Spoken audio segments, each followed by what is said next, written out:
የተወደዳችሁ ዛሬ በጣም በሚገርም ሁኔታ አንድ መረጃ ይዤላችሁ መጥቻለሁ። ከዚህ ከአሜሪካን ሙዚክ ቴራፒ አሶሲዬሽን እና ከዚህ ከአልዛይመር አሶሲዬሽን ጋር በተያያዘ ኢንተርናሽናል የወጡ ግኝቶች አሉና ከነዚህ ጋር በተያያዘ እስከ ሙዚቃ ሕክምና ከመሆኑ ጋር በእርግጥ እንድትረዱኝ የሚፈልገው ነገር ሙዚቃ ዘፈንና መዝሙር ይለያያል። አሁን እያወራን ያለነው ስለ ሙዚቃ ላይክ እንደዚህ እንደምትሰሙት ማለት ነው።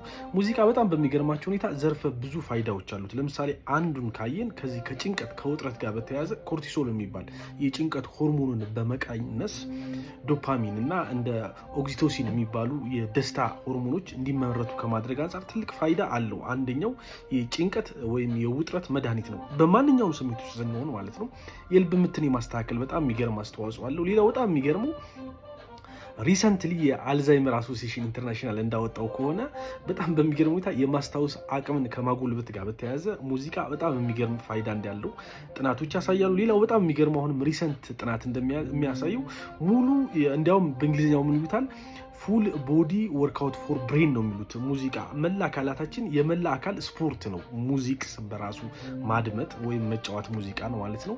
የህመም ስሜት ከመቀነስ አንጻር በማንኛውም ለዚህ ነው በነገራችን ላይ ዛሬ በጣም ዘመናዊ የሚባሉ ሆስፒታሎች ውስጥ ወይም የሕክምና ተቋማት ውስጥ ክላሲካል ወይም ሙዚቃ የሚከፈትበት አንዱ ፋይዳ ማለት ነው። ምክንያቱም ትኩረትን በመቀነስ ትኩረትን በመስረቅ ሰዎች ህመማቸውን እንዳያዳምጡ ከማስቻል አንጻር ይህ ነው የማይባል ትልቅ አስተዋጽኦ አለው። ሌላው በጣም በሚገርም ሁኔታ የአንጎል ሞገድን በማስተካከል ወደ አልፋና ቴታ እንዲሄድ በማድረግ ውስጥ ጤናማና ጥልቅ እንቅልፍ እንድናገኝ በነገራችን ላይ ከዚህ ስሊፒንግ ዲስኦርደር ጋር ላሉ ሰዎች ኢንስትሩመንት ወይም ሙዚቃ ሪኮመንድ ይደረጋል።